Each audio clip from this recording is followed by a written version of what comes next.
Buenos días, buenas tardes, buenas noches, de acuerdo al lugar en el cual nos estén escuchando. Estamos con un nuevo programa de La Rueda y lo tenemos como invitado especial al doctor Ariel Goldstein. Bueno, es un invitado de lujo que nos va a presentar su último libro, La Cuarta Ola.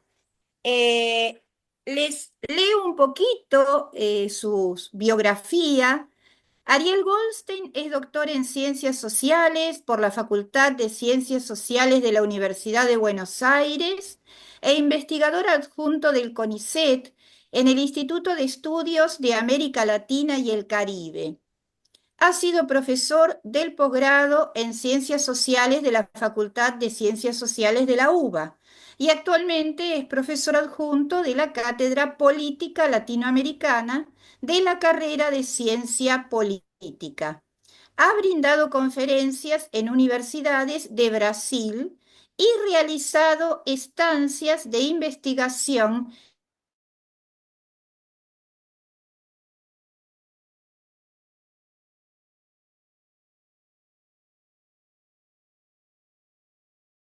formado y del proyecto internacional del CNPq de Brasil, Imprensa e Circulação de Ideias, o papel dos periódicos nos séculos XIX y XX.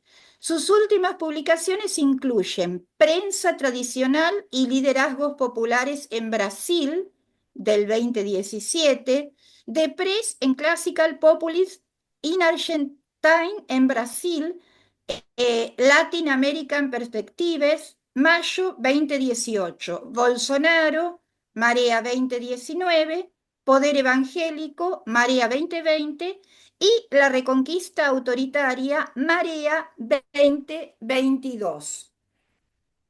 Bueno, Ariel, te has especializado en el tema de la extrema derecha, fundamentalmente en los lazos internacionales que ha establecido la extrema derecha. Tu anterior libro, La Reconquista Autoritaria, cómo la derecha global amenaza la democracia en América Latina, y este que hoy nos vas a contar un poquito más, por favor, La Cuarta Ola, líderes, fanáticos y oportunistas en la nueva ola era de la extrema derecha. Eh, Te presento rápidamente a nuestro panel para luego cederte la palabra. Es mi compañera Luisa Ded, la directora de la radio, directora jubilada, docente de adultos.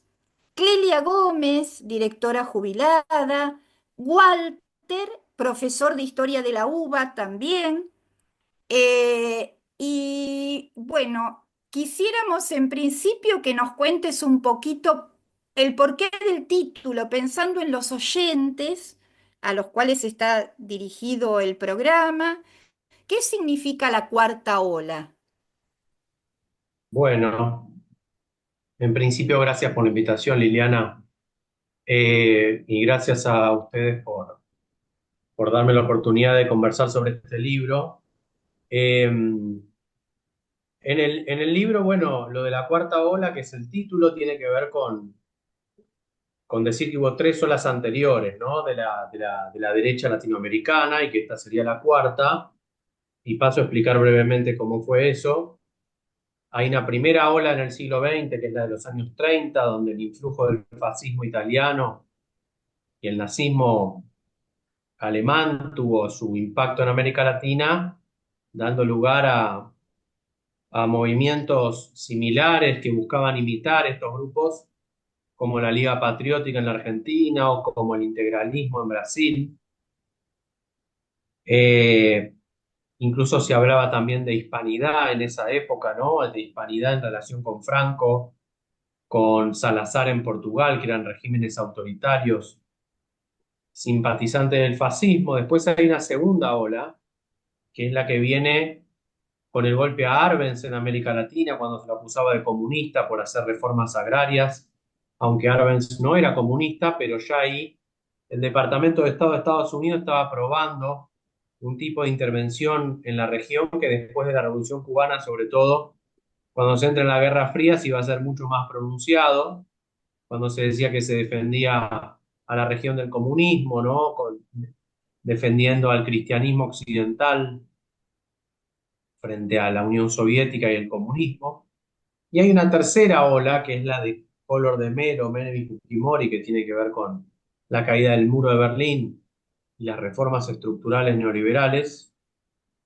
Y esta cuarta ola que estamos viviendo hoy, ¿no? Que es de la extrema derecha internacional, de las alianzas internacionales, de esto que yo llamo neomacartismo global, que tiene que ver con volver a utilizar esos lemas de la Guerra Fría contra el comunismo, contra el enemigo rojo, pero en un nuevo contexto donde las redes sociales tienen un papel muy importante en la comunicación y la construcción de narrativas y relatos a través del entorno digital es mucho más importante que la verdad.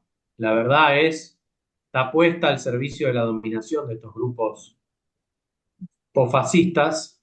Así que bueno, lo que trato de analizar en este libro de la cuarta ola es justamente cuáles son las características de este tiempo que estamos viviendo, ¿no? Ujú. Bueno, gracias, Ariel. Yo te quisiera hacer una preguntita, luego le cedo la palabra a mis compañeros, que también tenemos muchas inquietudes y poco tiempo. Ese es el problema. ¿Desde cuándo estás investigando estos temas y por qué elegiste este recorte de objeto de estudio? Bueno, es una buena pregunta. Yo diría que casi desde que empecé a investigar en ciencias sociales, empecé con una investigación un poco sobre el Brasil, de alguna manera, que trabajaba como la prensa tradicional más conservadora había enfocado el gobierno de Lula en Brasil, este, y, y bueno, y ahí vi también todo el elitismo y el conservadurismo de la prensa brasileña frente a un proceso como el de Lula, que tenía que ver con una democratización del poder político, porque era la primera vez que un obrero llegaba a la presidencia en Brasil, que un líder de centroizquierda de origen muy popular. Y después se me ocurrió comparar eso con la época de Getúlio Vargas, ¿no? Que es una especie de Perón brasileño, Vargas, y también despertó mucha resistencia en las élites tradicionales, conservadoras, elitistas, que se opuso a su presidencia. Así que ahí veía muchas similitudes. Luego aparece en Brasil en el año 2018 el fenómeno de Jair Bolsonaro, ¿no?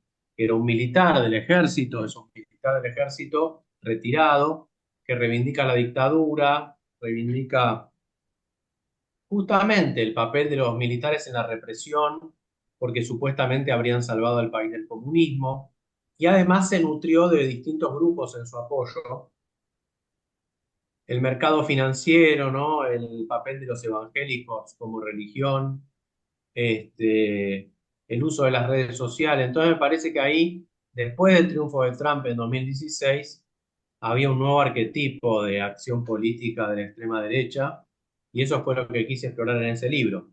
Después seguí investigando sobre el poder de los grupos religiosos, de los pentecostales, evangélicos, en la política de Estados Unidos y de América Latina. Después pasé a cómo el partido de España Vox estaba construyendo todas estas redes para la extrema derecha que hoy con Trump reciben un nuevo impulso en este segundo mandato. Y bueno, y en la cuarta ola trato de sintetizar algunas de mis investigaciones y también entender, bueno, el papel de los líderes, de los fanáticos, de los oportunistas en estos movimientos.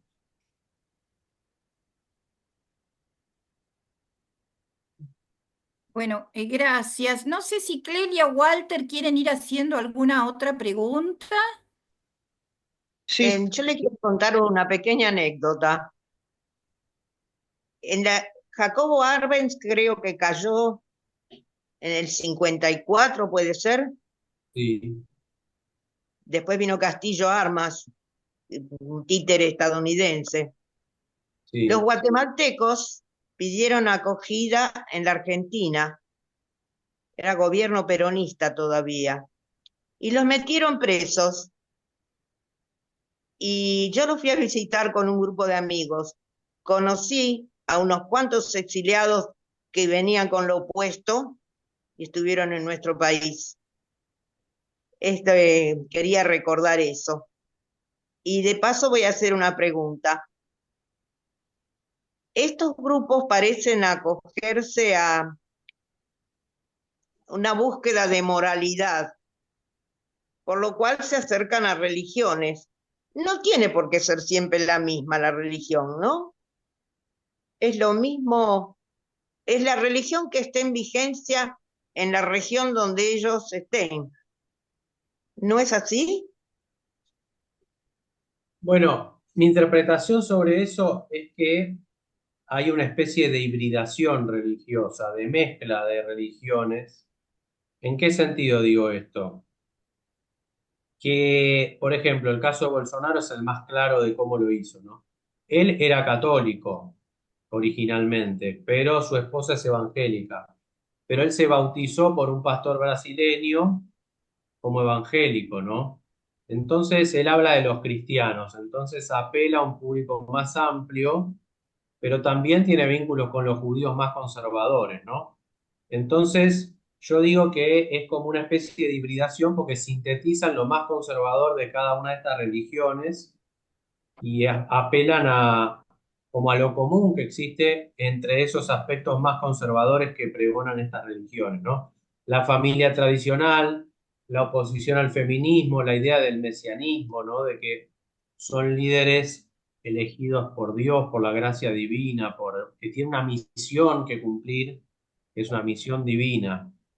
Entonces, todo esto le da como una narrativa a sus gobiernos que los fortalece, ¿no? Frente a determinados grupos. Ah, muchas gracias. Es como una vuelta a los viejos tiempos. Cada uno en su casa y Dios en la de todos.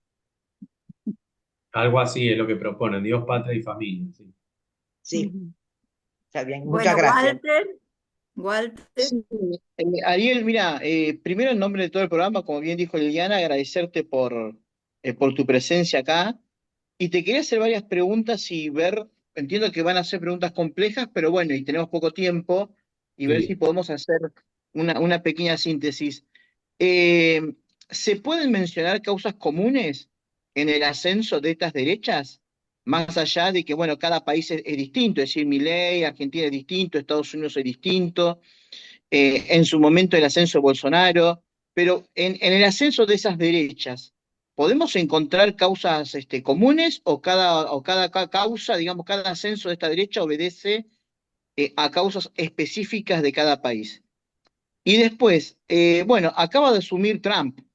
Es inevitable la asociación de tu libro con el nuevo escenario después de la asumida de Trump. El gobierno de Biden se retira con una administración que ha hecho la guerra, es decir, ha dejado el mundo en guerra. El ascenso de Trump y el ascenso de estas derechas van a profundizar esas guerras, las van a, por ejemplo, Trump ha dicho que se va a retirar de Ucrania. ¿Crees que eso es posible? ¿Se va a iniciar nuevos escenarios de guerra, como por ejemplo con China? Es decir, ¿cómo ves esta relación, guerras que hay en el mundo con el ascenso de estas nuevas derechas?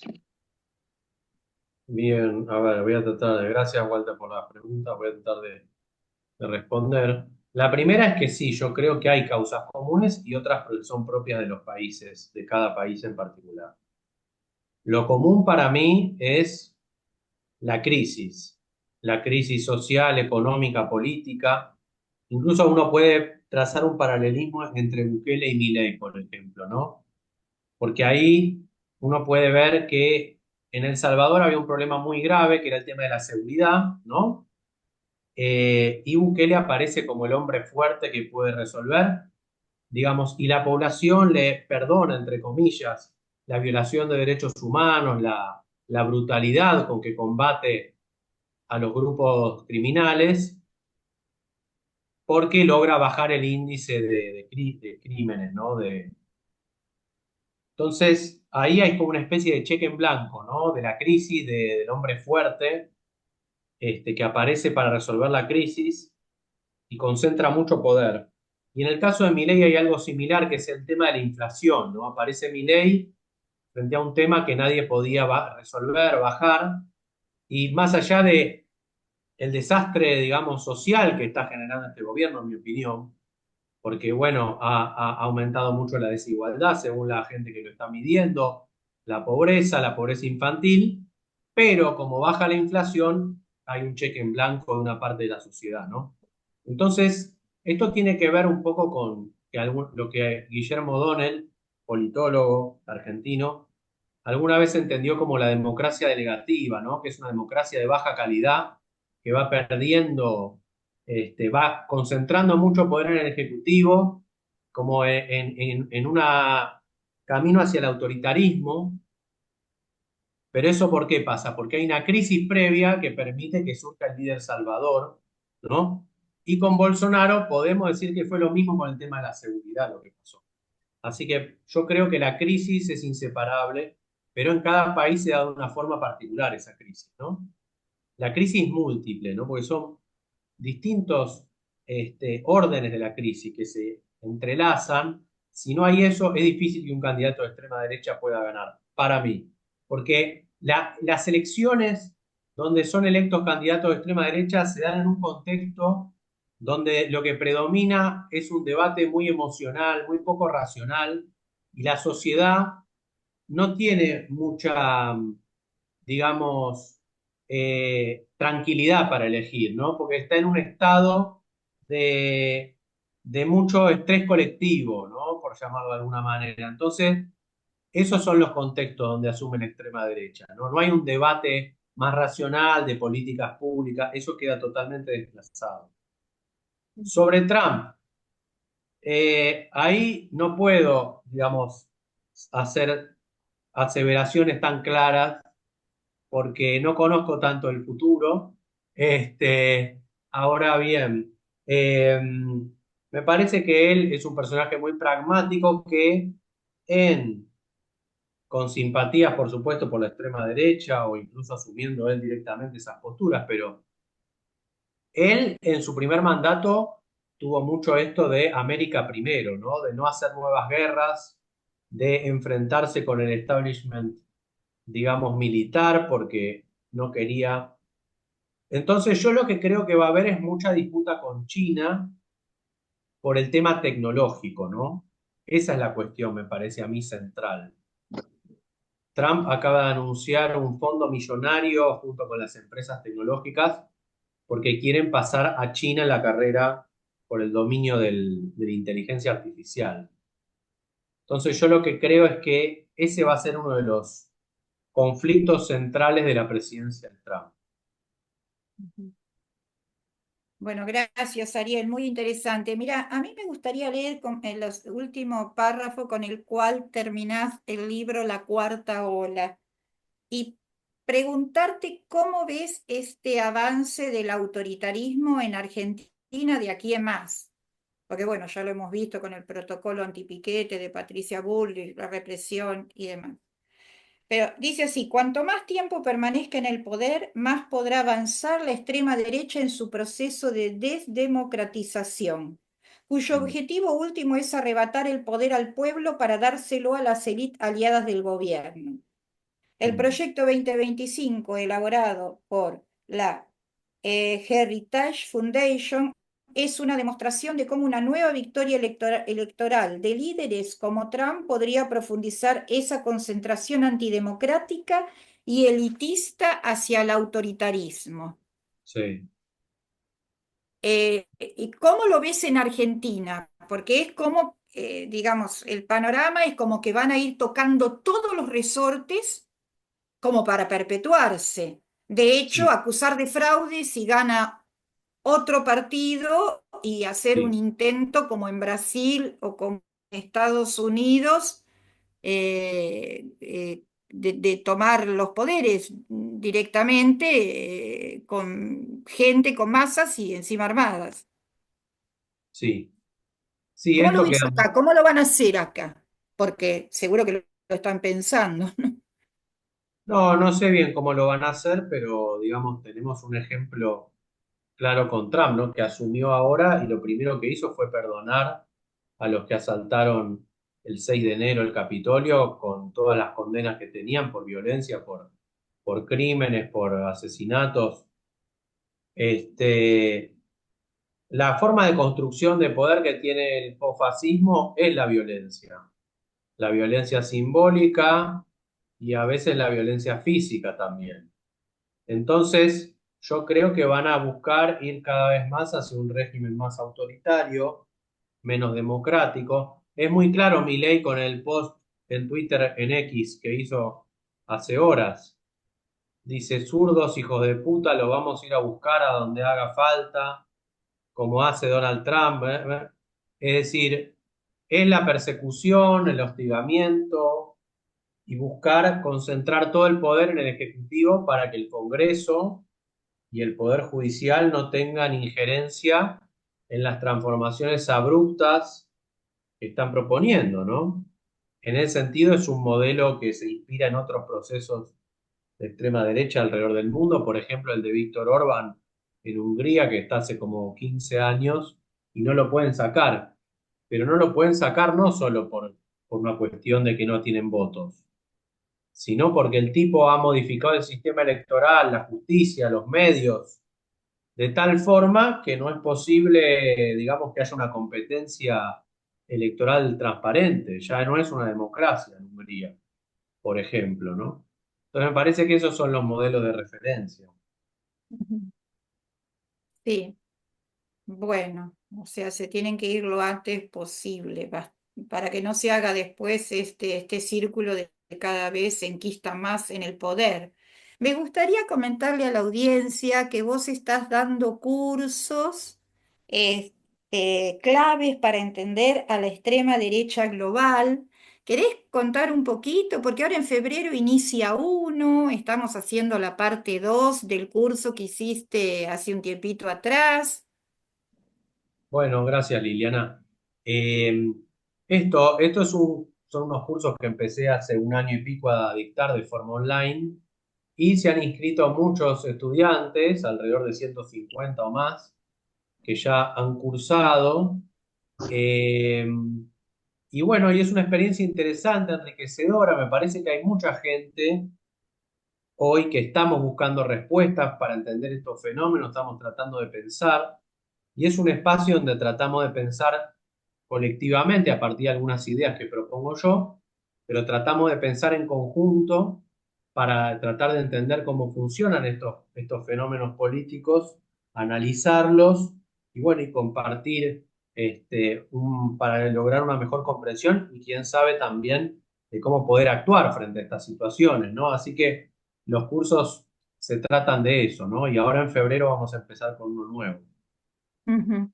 Bueno, gracias. ¿Tenés unos minutitos? Ya se te va acabando el tiempo, así le damos la palabra a los panelistas para un cierre, un saludo. Sí, Yo, hagamos si quieren una pregunta más y cerramos. dale, Bien, sí, sí, bueno, porque a Ariel, ver, me quedó dale. una pregunta en el tintero. Recién bueno, te estaba escuchando y bueno, coincido en muchas cosas que vos dijiste. Sin crisis, esta gente no tiene posibilidades de ascender porque, digamos, son tan impresentables, son tan payasos, perdón por decir por la expresión, pero en una situación normal creo que nadie los votaría, evidentemente en una situación de desesperación. Ahora, esto es lo que vos acabaste de afirmar, que yo estoy completamente de acuerdo. Dentro de las causas, ¿no estaría también la responsabilidad de los gobiernos que antecedieron al ascenso de estos tipos? Es decir, ¿no son ellos también responsables de la desesperación que nos han dejado? Es decir, los Alberto Fernández, los Biden, es decir, sus administraciones, no sé quién estuvo antes de Gorban, sus administraciones han sido tan desastrosas que han empujado a un sector de los trabajadores casi a la desesperación y a decir, bueno, vamos a elegir al que venga. ¿No lo ves a estas fuerzas políticas también como responsables del ascenso de estos tipos? Mismo ahora, vos diste el ejemplo acá de Milei con el Twitter, yo lo estaba buscando recién. si un tipo puede decir eso y no hay una reacción del régimen político, no hay una reacción de los Massa, de los Cristina, de los Pichetto, es decir, de los referentes políticos, si no podés ser tan abiertamente antidemocrático y nadie te pide un juicio político, nadie te pide un, no sé, algo, escribís leyes pisoteando la Constitución.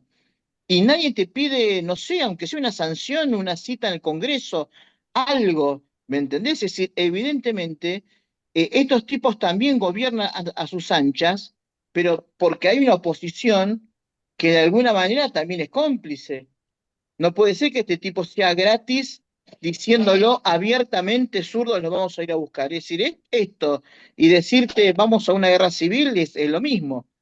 Eh, son palabras más, palabras menos.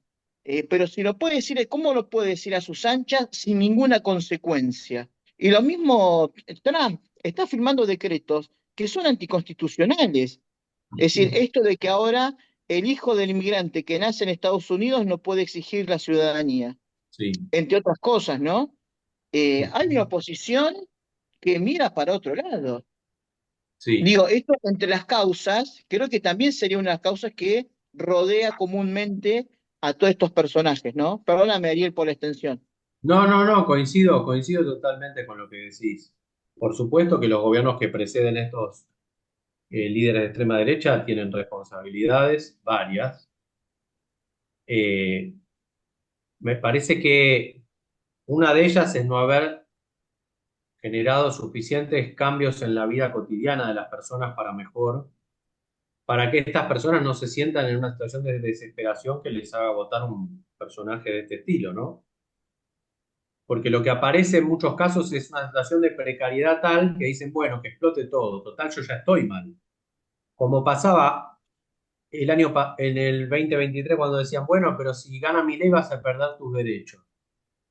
¿Qué derecho? Yo ya no tengo nada, ¿no? Esa era un poco lo que decían algunos jóvenes.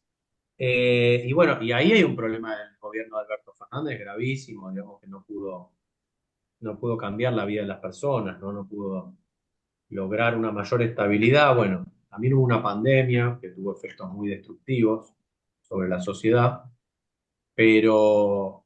Y después, por supuesto, que la complicidad de los políticos y de empresarios, de periodistas, es fundamental para que este tipo de fenómenos proliferen, ¿no?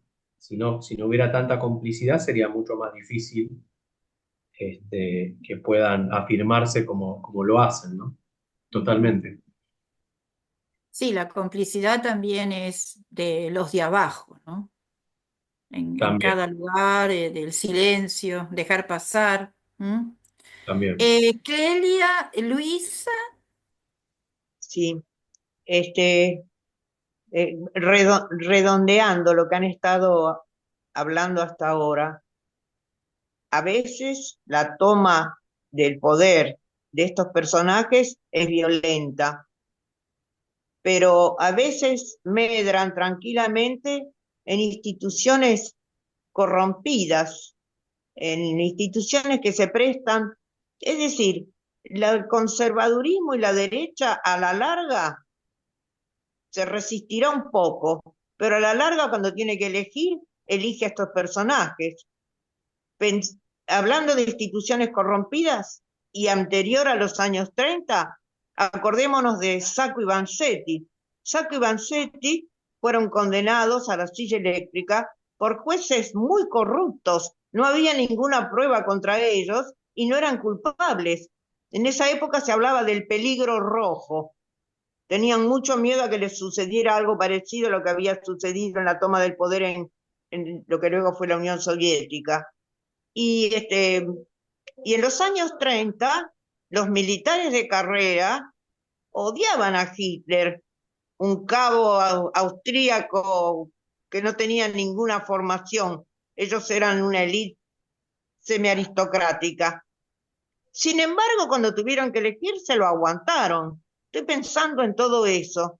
Pueden medrar en medio de las instituciones llamadas democráticas. Voy a ponerlo entre comillas porque a veces están tan corrompidas que de democrático no les queda nada. No sé qué pensás de esto, Ariel. No, coincido. Es un debate interesante. Yo lamentablemente tengo que partir. Sí. Bueno, Este, no, les agradezco mucho la invitación. Fue interesante poder intercambiar estas ideas.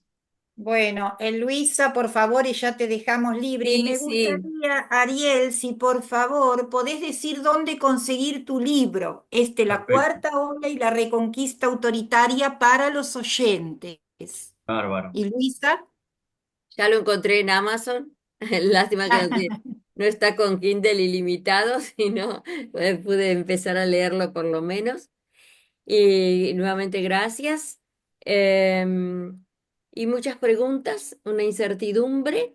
Este año sí es año electoral, ¿no? Y, y bueno, ¿qué va a suceder? Un análisis de eso me hubiera gustado. Y el tema de la iglesia, o sea, ¿qué redes se tejen entre estos personajes que llegan al poder y la iglesia?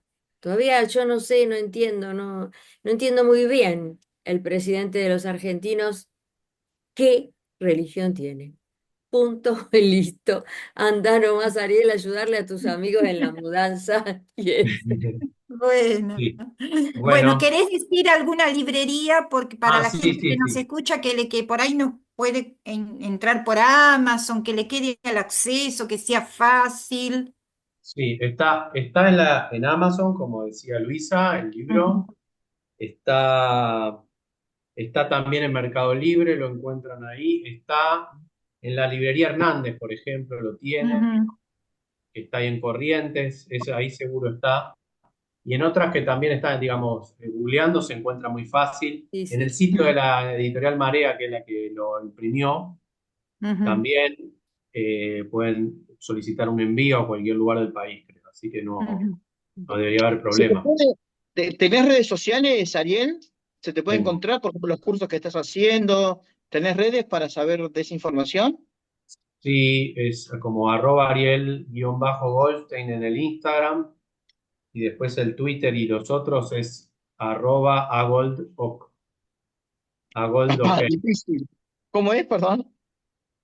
es agold, ok. Bueno, Ajá. Y en el Instagram es Ariel-Goldstein. Ese es Sí, fácil para recordar. Bueno, te agradecemos mucho, y a bueno, ha ustedes. sido un lujo tenerte y ya te haremos llegar la grabación y los horarios en los cuales va a salir el programa por la radio Conciencia Top New que nos cede este espacio. Gracias, Muchísimas gracias. Lili. Gracias, Luego. Panel. Nos vamos. Bye.